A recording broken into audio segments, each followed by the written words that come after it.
How to use Wise for recurring transfers. Hey everyone, welcome back to the channel. So if you want to send money regularly without lifting a finger each time, well, in this video I'll show you how to set up a recurring transfers using the Wise app. Whether you are paying rent overseas, supporting family or handling international subscriptions. So now without further ado, let's get started. So first thing first, open the Wise app on your phone and make sure that you're logged in to your account. And now here, once you're inside the app, also make sure that your account is verified and has access to transfers.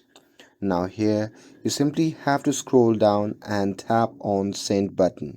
And after that, you just have to enter the amount and choose the currency.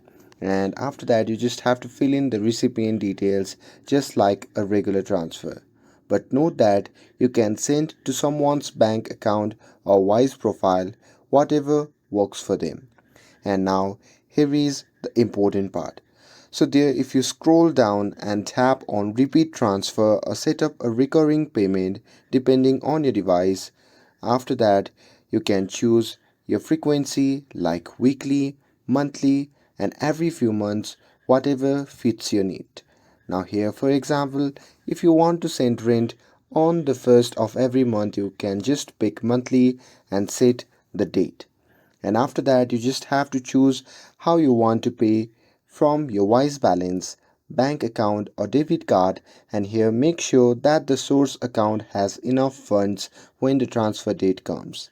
And using Wise balance may avoid extra card and bank fees.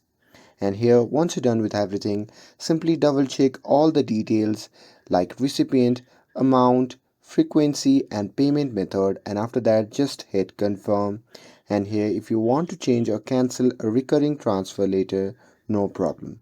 You can just go to the activity tab and find scheduled transfer in the menu, and from there you can edit the amount, pause or cancel, and change the date or frequency. And that's it. Wise make it easy to automate your global transfers and save time. With this, if you found this video helpful, then don't forget to like, share and subscribe to get updated for more videos. Thanks for watching and I'll see you in the next video.